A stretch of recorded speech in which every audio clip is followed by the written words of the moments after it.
Hello दोस्तों, notify knowledge में आपका स्वागत है।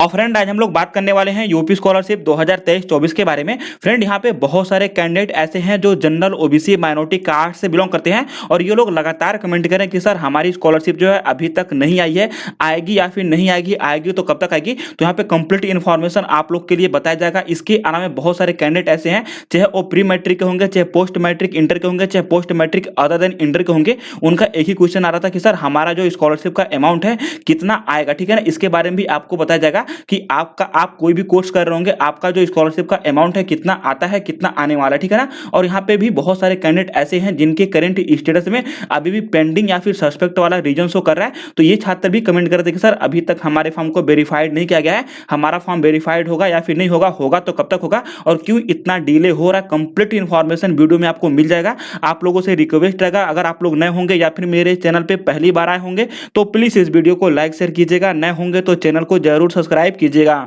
तो फ्रेंड, यहाँ पे हम बातें करने वाले हैं जनरल वाले छात्रों के लिए, यहाँ पे हम बातें करने वाले हैं माइनॉरिटी वाले छात्रों के लिए और यहाँ पे हम बातें करने वाले हैं जो है ओबीसी वाले छात्रों के लिए। अब इनका क्वेश्चन आ रहा था कि सर हमारी जो स्कॉलरशिप है क्यों नहीं आ रही है, अगर आएगी तो कब तक आएगी, हमारा जो है स्कॉलरशिप आने में इतना डिले क्यों हो रहा है। ठीक है ना, अब यहाँ पे मैं आपको 3 रीजन बताने वाला हूँ जो आपके लिए बहुत ही मायने, बहुत ही इंपॉर्टेंस रखता है। ठीक है ना, सबसे पहला रीजन ये है कि जितने भी यहाँ पे जनरल, माइनॉरिटी, ओबीसी वाले छात्र होते हैं, इनका जो स्कॉलरशिप आता है इनके गत वर्ष के परसेंटेज के बेस पे आता है। यानी कि आप लोग की जो स्कॉलरशिप है मतलब किस बेस पे डिसाइड होती है, आप लोग के मतलब गत वर्ष के परसेंटेज के बेस पे डिसाइड होती है कि आपको स्कॉलरशिप मिलेगा या फिर नहीं मिलेगा। जितने भी यहाँ पे जनरल, माइनॉरिटी और ओबीसी वाले छात्र होते हैं उनके लिए एक मेरिट लिस्ट तैयार की जाती है और मेरिट लिस्ट के ही हिसाब से आप लोग का जो पैसा है आप लोग के बैंक अकाउंट में आते हैं। ठीक है ना, अब यहाँ पे एग्जाम्पल के तौर पर मैं अगर आपको समझाने की कोशिश करूँ तो जैसे मान लीजिए कि यहाँ पे हर एक कम्युनिटी का जो बजट होता है अलग अलग होता है। जनरल का बजट अलग हो गया, माइनॉरिटी का बजट जो है अलग हो गया,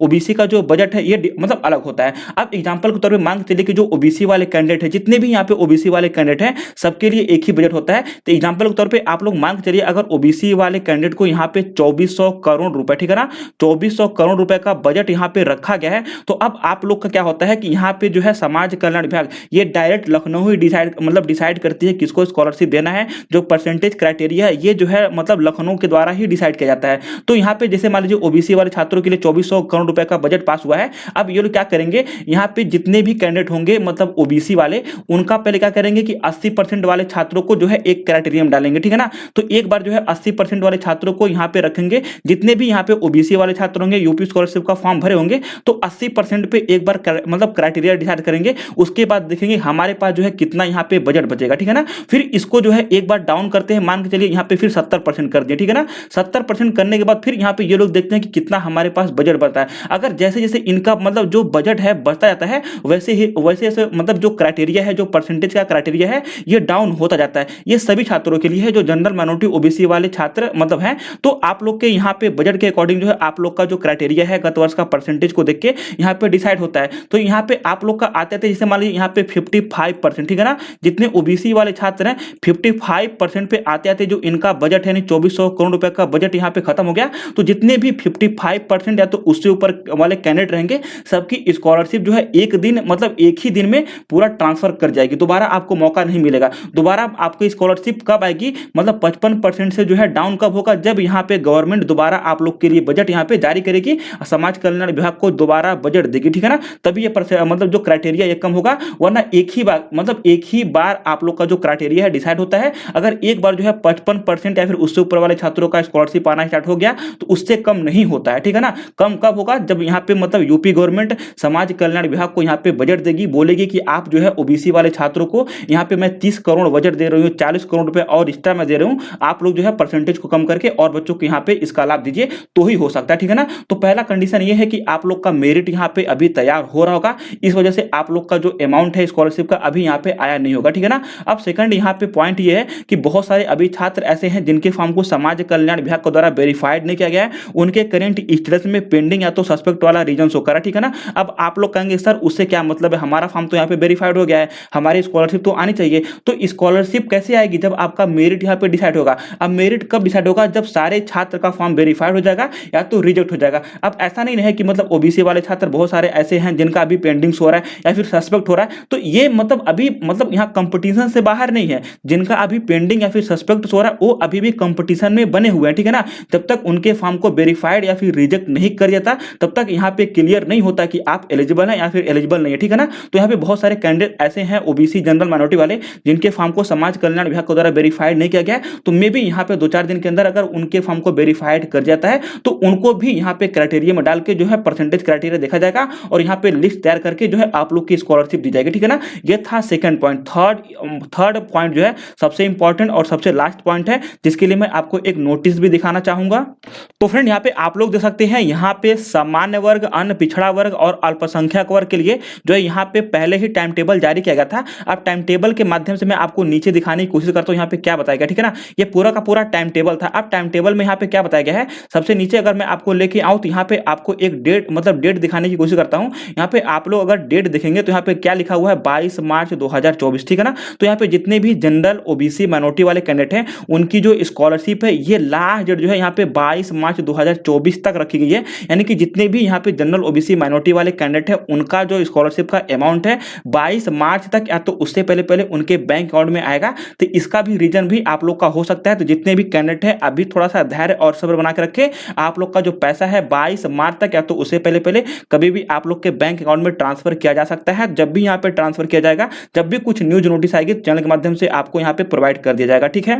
अब फ्रेंड यहाँ पे हम बातें करने वाले हैं कि आप लोग का जो है स्कॉलरशिप का अमाउंट कितना आता है। ये समाज कल्याण विभाग के द्वारा जारी किया गया पूरा नोटिस है। अब नोटिस के माध्यम से यहाँ पे आप लोग देख सकते हैं कक्षा 9-10 में छात्रवृत्ति की दर, ठीक है ना। अब यहाँ पे कुछ क्राइटेरिया बताया गया है कि यहाँ पे 2.5 लाख रुपए किसका होना चाहिए, अगर आप लोग जो है अनुसूचित सामान्य वर्ग, ठीक है ना, और अल्पसंख्यक वर्ग से बिलोंग करते हैं और अपना 9-10th में एडमिशन कराए होंगे तो यहाँ पे आप लोग का जो एनुअल इनकम है पेरेंट का या 2.5 लाख रुपए से ऊपर नहीं होना चाहिए। अगर आप लोग जो है ओबीसी कास्ट से बिलोंग करते हैं तो आप लोग के पेरेंट का जो इनकम होता है मतलब 2 लाख रुपए से मतलब ऊपर नहीं होना चाहिए, ठीक है ना। अब यहाँ पे आप लोग देख सकते हैं कि आप लोग का जो है यहाँ पे 3,000 रुपए, यानी कि अगर आप लोग जो है SC ST और मतलब माइनॉरिटी और जनरल कास्ट से बिलोंग करते हैं तो आप लोग का जो स्कॉलरशिप का अमाउंट है 3,000 रुपए आने वाला है। अगर आप लोग जो है यहाँ पे ओबीसी कास्ट से बिलोंग करते हैं तो आप लोग का स्कॉलरशिप का अमाउंट जो है यहाँ पे 2250 रुपए आने वाला, ठीक है ना। अभी तो बात रही कक्षा 9-10 वाले छात्रों के लिए। अब यहाँ पे हम बात करने वाले post matric inter, post matric other than inter वाले कैंडिडेट के लिए।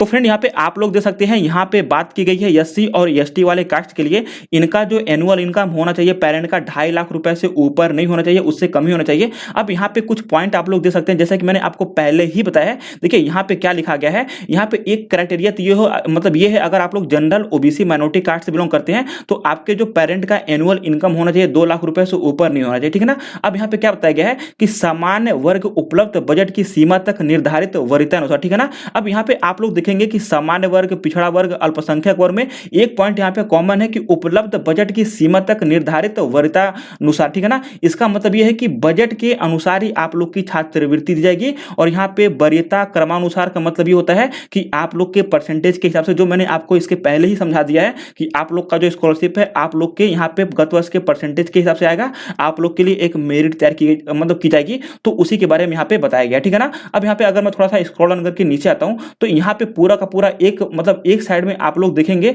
तो यहाँ पे जो है आपको पूरा का पूरा कोर्स मिलेगा और यहाँ पे आपको जो है मतलब यहाँ पे आपका जो है कम्युनिटी सेक्शन मिलेगा और यहाँ पे भी आपको जो है कम्युनिटी सेक्शन मिलेगा। अब यहाँ पे देखिए सामान्य वर्ग, पिछड़ा वर्ग, अल्पसंख्यक वर्ग के लिए बात की गई है और यहाँ पे जो यहाँ पे आपका जो है अमाउंट दिया गया है ये मतलब मंथली, यानी कि एक महीने में आपको कितना मिलने वाला है। और यहाँ पे जो SC और ST वाले कास्ट मतलब कास्ट के लिए बताया गया है, ये यहाँ पे जो है एनुअल इनकम है कि आपका जो है एक साल में कितना मिलने वाला है, यानी कि टोटल स्कॉलरशिप आपका कितना आने वाला है, ठीक है ना। अब यहाँ पे आप जो है इसका स्क्रीनशॉट लेके पढ़ सकते हैं। मैं आपको जो है एक यहाँ पे फॉर्म भरा गया है उसको मैं आपको दिखा के बताने की कोशिश करता हूँ कि आप लोग का जो है अमाउंट स्कॉलरशिप का कितना आने वाला है, ठीक है। तो फ्रेंड अगर मैं आप लोग को एक लाइन में समझाने की कोशिश करूं तो आप लोगों ने अपना यूपी स्कॉलरशिप का फॉर्म भरा होगा। फॉर्म भरते समय आप लोगों ने यहाँ पे लिखा होगा कि अनुमोदित वार्षिक नॉन रिफंडेबल अनिवार्य शुल्क, आप लोगों ने अपने कॉलेज से बात करके उनसे पूछ के एक यहाँ पे अमाउंट फिल किया होगा कि आप लोग का जो यहाँ पे फीस है कितना रहने वाला है। तो आप लोगों ने अपना यहाँ पे पैसा भरा होगा। यहाँ पे जैसे कि आप लोग देख देख पा रहे होंगे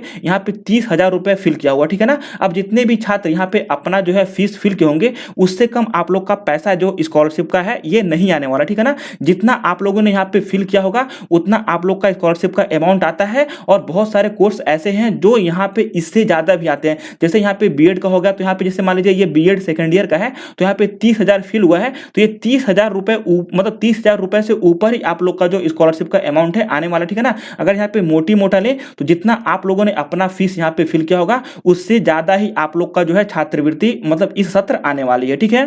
तो फ्रेंड यहाँ पे आप लोग देख सकते हैं यहाँ पे लिखा हुआ है कि छाप तारीख 16/3/2024 यानी कि लेटेस्ट का जो करंट स्टेटस है। और आप लोग करंट स्टेटस यहाँ पे देखेंगे तो यहाँ पे कुछ सस्पेक्ट वाला रीजन शो कर रहा है। बहुत सारे कैंडिडेट ऐसे हैं जिनमें अभी भी यहाँ पे पेंडिंग वाला रीजन शो कर रहा है, उनके फॉर्म को ना तो वेरीफाइड किया गया ना तो रिजेक्ट किया गया, ठीक है ना। अब आप लोग का जो है अभी यहाँ पे वेरीफाइड क्यों नहीं किया गया है और क्यों नहीं किया जा रहा है, रीजन क्या है। जैसे कि आप लोग को पता है कि यहाँ पे 12 मार्च 2024 तक लास्ट डेट रखा गया था फॉर्म को वेरीफाइड या फिर रिजेक्ट करने का, ठीक है ना। अब यहाँ पे 12 मार्च मतलब खत्म हो चुका और बहुत सारे बच्चों का अभी भी यहाँ पे पेंडिंग या फिर सस्पेक्ट हो रहा है। समाज कल्याण विभाग के द्वारा जो फॉर्म वेरिफिकेशन का जो यहाँ पे पोर्टल था उसको क्लोज कर दिया गया, ठीक है ना। डायरेक्ट आपका जो है यहाँ पे लखनऊ से ही जो यहाँ पे पोर्टल क्लोज ओपन का ये प्रक्रिया होता रहता है। तो यहाँ पे पूरे यहाँ पे डिस्ट्रिक्ट में जो यहाँ पे वेरिफिकेशन का प्रोसेस है ये 12 मार्च रात को यहाँ पे क्लोज कर देगा। और बहुत सारे छात्रों का जो यहाँ पे करंट स्टेटस है या तो पेंडिंग या तो मतलब अभी वेरीफाई मतलब यहाँ पे सस्पेक्ट अभी भी शो कर रहा है, ठीक है ना। अब सवाल ये उठता है कब तक इसको वेरीफाइड किया जाएगा या फिर नहीं किया जाएगा।